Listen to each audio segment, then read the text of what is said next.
కో character Eshwar Sai wife ని. Basic గా నా హస్బెండ్ నార్మల్ గా అయితే మాత్రం మా రిలేషన్ 7 years బట్టి ఎప్పుడు ఎలాంటి డిస్టర్బెన్స్ అయితే లేదు. ట్రూత్ గా చెప్పాలంటే నా హస్బెండ్ లో నేను ఈ 7 సంవత్సరాలు ఒక్కసారి కూడా నేను ఎప్పుడు ఇలాంటి పొరపాట్లు ఎప్పుడు చూడలేదు. టెక్స్టులు మెసేజ్లు నా దగ్గర ప్రూఫ్లు ఉన్నాయి. చూపిస్తే మాత్రం అంటే ఇట్లా ఎలా వస్తుందంటే మరి నా హస్బెండ్ కూడా చెప్పడం ఏంటంటే తనే ఇట్లా నన్ను కొంచెం ఇది చేసింది. సో అందుకోసం అని ఏ అబ్బాయి అయినా సరే మరి ఎట్లా ఇలాగే అయిపోయింది ఇంకా అని చెప్పి తను చెప్తున్నాడు. మరి ఆ అమ్మాయి ఏమంటుందంటే నాతో కూడా చాలా మంచిగా మాట్లాడేది. సో నేను లాస్ట్ టైం సూసైడ్ చేసుకోవడానికి వెళ్ళాను అనమాట. ఇట్లా ఈ అమ్మాయి విషయంలోనే కొంచెం నాకేదో కొంచెం నెగిటివ్ వైబ్ వచ్చి సో నేను బయటికి అంటే నేను సూసైడ్ చేసుకోవడం వరకు వెళ్ళిపోయాను. నేను నాకు బాబున్నాడు, బాబుని తీసుకొని సూసైడ్ చేసుకోవడానికి వరకు వెళ్ళిపోతే ఆ అమ్మాయి నా కోసం ఫుల్ గా అంటే ఎక్కడ ఇది బాగా స్ప్రెడ్ అయిపోతుందా ఏంటి అనుకుందో ఏమో తెలియదు కానీ కంటిన్యూగా నన్ను ఫాలోఅప్ చేస్తూ ఎక్కడున్నావు ఏమైంది నాకు అప్పుడు కూడా ఏం డౌట్ రాలేదు. తర్వాత చూస్తే మెసేజ్లు ఇవి అవి అన్ని చూస్తే ఇలా రావాలి మీ అన్న రావాలి.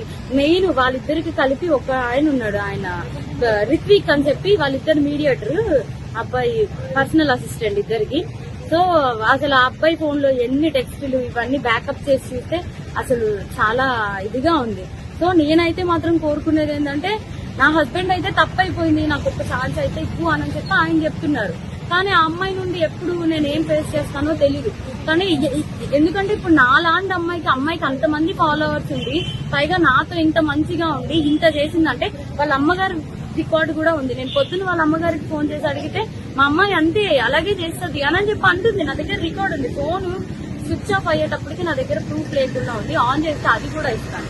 సో ఇట్లాగా ఇప్పుడు నాకు అన్యాయం జరిగింది. నా పేరెంట్స్ మా సిస్టర్స్ వచ్చి ఏదో చేశారు, నా హస్బెండ్ నాతో ఏదో కొంచెం పోలీసులు దీంతో ఏదో మాట్లాడుతున్నాం అవుతుంది.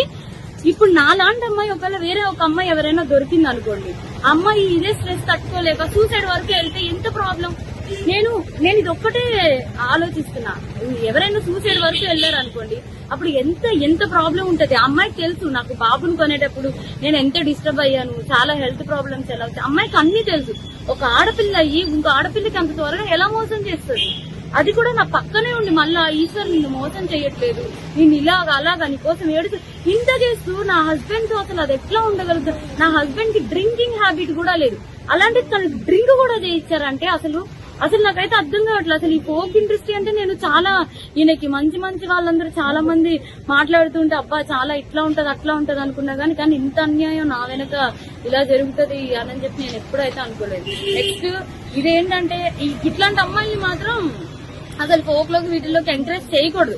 ఎందుకంటే ఇప్పుడు నా హస్బెండ్ కి జరిగింది, రేపు అన్న రోజు ఇంకో హస్బెండ్ వాళ్ళ అమ్మగారే చెప్తున్నారు కదా డైరెక్ట్ గా మా అమ్మాయి అంతే అని చెప్పి.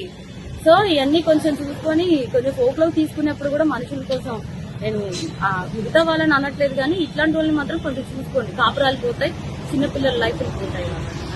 కాస్టింగ్ క్యాచ్ అనేది బేసిక్లీ ఫిల్మ్ ఇండస్ట్రీలో ఫోక్ ఇండస్ట్రీలో జరుగుతుందనేది ఆరోపణలు ఉన్నాయి. మరి దాని మీద మీ అభిప్రాయం ఏంటి? ఇది కూడా అదే కోణానికి చెందిందా లేకపోతే ఇండివిజువల్? అట్లా ఏం లేదు, నిజం చెప్తున్నాను కదా. మా హస్బెండ్ కి డ్రింకింగ్ హ్యాబిట్ లేదంటే మీరు ఆలోచించండి. నా డెలివరీ దగ్గర నుండి ప్రతి ఒక్కటి నా హస్బెండ్ నన్ను పువ్వుల్లో పెట్టి చూస్తున్నాడు. ఏ రోజు ఇప్పుడు నా హస్బెండ్ విషయంలో 1 minute నేను ఆలోచిస్తున్నానంటే దీనికే. నా బిడ్డను గాని నన్ను గాని ఇంత కేర్ గా చూసుకుని అబ్బాయి ఏమంటున్నాడు, ఇప్పుడు ఒక అమ్మాయి వచ్చి నా మీద పడిపోతే నేను ఏం చేస్తా, ఇప్పుడు ఒక షూట్ లో ఉన్న వాళ్ళం మేము అంత క్లోజ్ అయిపోతుంటే నేను ఏం చేయగలుగుతా అంటున్నాడు. అప్పుడు నేను నా హస్బెండ్ చెప్తున్నా నువ్వు చేసింది తప్పు, మరి అమ్మాయి పడితే మరి నీకు తెలీదా, ఆబ్వియస్ గా ఒక అబ్బాయి ఇప్పుడు నీకు పెళ్ళం బిడ్డలు ఉన్నారు నీకు ఆ మాత్రం తెలీదా అంటే ఇంకా అయిపోయింది ఏదో అయిపోయింది. కానీ ఆ అమ్మాయికి తెలియాలి కదా, ఒక ఆడపిల్ల మరి తనకి తెలియాలి కదా.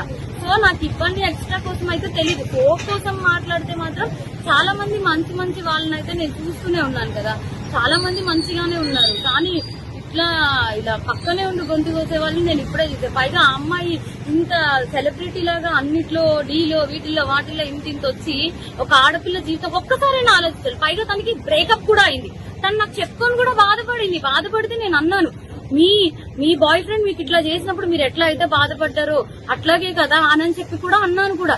తనకి ఆ మాత్రం అసలు ఏవి గుర్తు రాకుండా ఇంత ఎట్లా చేసిందో నాకు అర్థం కావట్లేదు. ఎందుకంటే మీరు అనుకోవచ్చు ఇప్పుడు ఏంటి ఈ అమ్మాయి కోసమే చెప్తుంది వాళ్ళ హస్బెండ్ కోసం.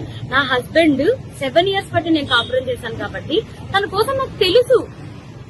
అది నేను చెప్పే తన కోసం నాకు తెలుసు, తను కూడా ఒకటే కదా అంటున్నాడు, మీద మీద పడిపోతే నేను ఏం చేయగలుగుతాను అననే అంటున్నాడు. సో ఇదేం చెప్తున్నానంటే కొంచెం ఈ రోజుల్లో అమ్మాయిలతో కొంచెం జాగ్రత్తగా ఉండాలి, ఫ్రెండ్స్ ఇది అదే అని చెప్పి కూడా నమ్మద్దు. ఈ పోకు వీటిల్లోకి అయితే మాత్రం పోకనే కాదు, దేంట్లో అయినా సరే పంపించే ముందు ఒకసారి ఆలోచించుకోండి అంతే.